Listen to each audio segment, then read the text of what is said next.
De la troisième fois, il est l'invité de cette tranche d'aujourd'hui, le plus d'infos. Fumutoto, merci et bienvenue. Merci. Ah, voilà, après plusieurs tractations, finalement, Kamere est à Goma aujourd'hui. Vos premières impressions, Kamere a réalisé son rêve. Nous sommes à la fois surpris et contents. Pendant que l'opposition, c'est-à-dire les autres personnalités, partis politiques de l'opposition, voulaient manifester, voulaient marcher à Kinshasa, le gouverneur de la ville province de Kinshasa nous disait que le pays est en guerre, qu'à cause de l'insécurité, on ne peut pas permettre les manifestations de l'opposition. Et pendant que tous nous suivons que la situation sécuritaire à l'est du Congo est tendue, la majorité vient d'autoriser Vital Kamerhe pour faire la caravane de la paix. Nous sommes dans la joie de constater qu'à partir de demain, nous aussi nous allons organiser nos caravanes de contestation de M. l'abbé et qu'il n'y aura plus d'interdiction parce que la paix est retrouvée dans toute l'étendue du territoire national. Nous sommes dans la joie, bien qu'étonnés. Deuxième chose, le peuple congolais vient de se rendre compte sur les contacts réels entre Vital Kamerhe et la majorité. Plus d'une fois, l'UDPS a voulu manifester. Plus d'une fois, les SIDA a voulu manifester. Plus d'une fois, nous avons voulu manifester. Il n'y a jamais eu entretien entre nous et le ministère de l'Intérieur. Mais avec l'INC, Vital Kamerhe et le ministère de l'Intérieur, ils ont eu des arrangements, nous ne connaissons pas pourquoi. C'est pour la première fois dans l'histoire du monde de voir que dans des zones sous tension, un opposant reçoit la mission d'aller mener une caravane de paix. Et qu'est-ce que vous voulez ironiser par là? Il n'y a pas d'ironie. Kamere n'est pas opposant. Il n'y a pas d'ironie. Il n'y a pas d'ironie. Il n'y a pas d'ironie. Nous venons de comprendre que tout ce que le gouvernement l'INC faisait, c'était des théâtres et maintenant c'est mis à nu. C'est clair. Est-ce qu'il y a d'ironie? Il y a d'ironie. Vous êtes journaliste et engagé à la question politique. Nous n'avons jamais accepté, nous n'avons jamais été acceptés pour manifester nos libertés politiques aujourd'hui. Ça veut dire, si aujourd'hui Kamerhe est dans la partie Est, il y avait des turbulences, et c'est que vous aussi, vous êtes à même aujourd'hui de manifester à Kinshasa. Il n'y a pas de guerre, parce que maintenant qu'on a autorisé un opposant d'aller manifester ses déclarations politiques, ses discours politiques, dans les zones sous tension, en pleine guerre. Mais maintenant que nous, aussi, et nous avons des revendications, nous allons le faire et dans la semaine qui suit ici à Kinshasa. Et nous allons voir maintenant ce que le gouverneur André Kimbuta va nous dire. Ça c'est la première chose. La deuxième chose, au Kabila Kamerhe est interdit de voyager. Il vient de l'Afrique du Sud. Il est interdit de voyager. Il est maintenant à Goma. Nous venons de comprendre. Francis Kalombo nous disait déjà d'avance que Vital Kamerhe c'était leur élément. Et maintenant, avec tout ce qui vient de nous livrer comme scénario. Mais quand même, c'est un bon exemple aussi de la démocratie. Mais alors, la démocratie a commencé avec Vital Kamerhe. Il faudra plus l'interdire pour les autres partis politiques de l'opposition. Nous sommes contents d'accéder maintenant aux libertés politiques. Changeons de chapitre. C'est finalement cette pétition de la plateforme Sauvons la RDC contre l'abbé Apollinaire Malou Malou. Il lui est reproché d'avoir déjà planté le décor pour la fraude électorale de 2016, aussi longtemps que c'est encore une proposition au niveau de l'Assemblée nationale. Parce qu'il faut que la démarche est fondée. Martin Fayoul, je salue votre combat. Je salue le combat de l'opposition, mais nous décourageons et nous combattons les émotions. La feuille de route de la CENI est une proposition à l'autorité compétente qui est l'Assemblée nationale. En termes de proposition, elle ne viole pas encore la Constitution. Nous sommes des scientifiques. En dehors de notre touche politique, nous avons fait des études d'État. Moi, je suis licencié en sciences politiques. Ça veut dire qu'avant de faire la politique, je comprends la politique.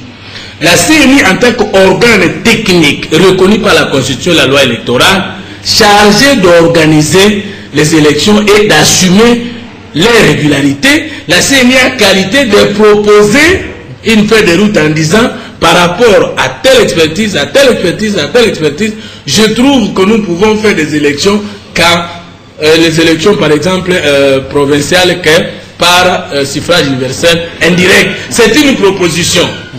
Là, la CENI ne viole pas, parce que même moi, Fumutoto, je peux proposer la modification de la Constitution. Mais tant qu'elle n'est pas encore amendée ou révisée, on ne peut pas faire les comptes de ce que dit la Constitution. Jusque-là, l'abbé Malou Malou n'a pas encore violer la Constitution parce qu'il n'a fait qu'une proposition. C'est que la démarche est fondée mais inopportune. Non, non.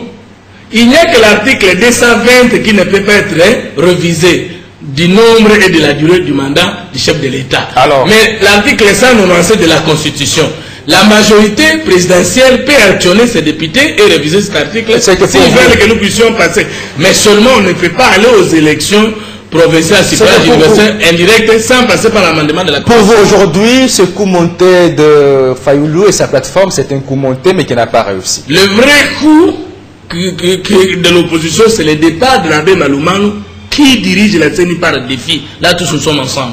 Mais dire qu'il a violé la Constitution par la proposition d'une feuille de route, ça n'a pas de fondement. Mais alors, avant de nous quitter avec vous, l'actualité, c'est aussi la composition de la plateforme opposition républicaine. Enfin, vous, parce que je sais, vous avez aussi participé aux concertations nationales en tant que géniteur de la troisième voie. Non, si non, en tant que porte-parole de la donnée dynamique de l'opposition. Je vous les concède. Mais alors, revenons dans les cas d'espèce. C'est que les partis politiques de l'opposition qui ont pris part aux concertations nationales se sont regroupés au sein de la plateforme opposition républicaine et ensemble, ils ont décidé d'élever Léon Kengo au rang de l'autorité morale, Lisanga Bonganga, coordonnateur de cette structure. C'est finalement des efforts d'union et ils se battent pour un état de droit.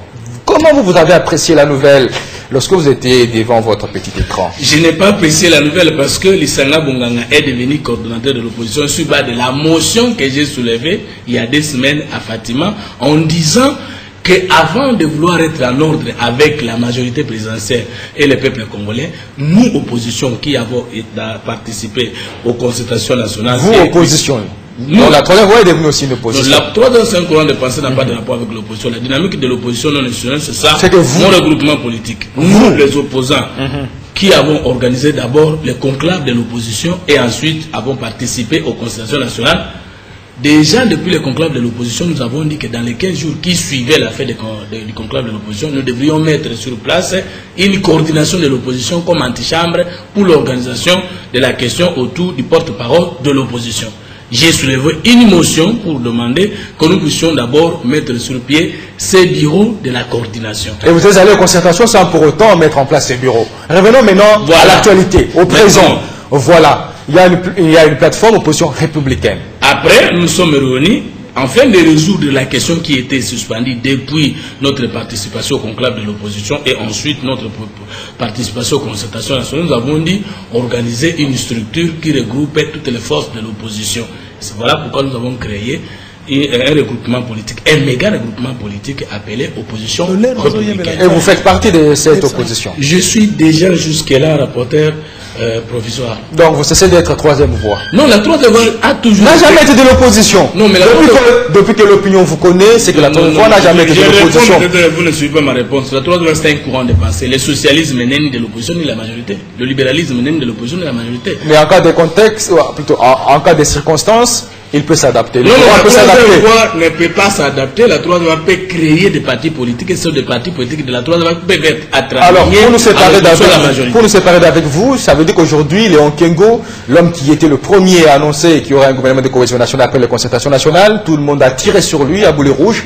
Aujourd'hui, il est le premier à dire aussi que l'homme rêve maintenant la primature avec cette plateforme derrière lui. Peut-on dire que Kengo, c'est le visionnaire et il est maintenant l'interlocuteur valable de l'opposition face à la majorité présidentielle en vue de la constitution du futur gouvernement de cohésion nationale? Nous n'avons pas créé l'opposition républicaine avec quelle mission la primature de Léon Kengo. Mais nous sommes obligés de nous organiser au niveau de l'opposition, tant face aux enjeux politiques que face à l'avenir de l'opposition en général. Donc Léon Kengo, c'est un politique. Léon Kengo, nous l'avons reconnu. Les consultations se sont déroulées dans le format institutionnel.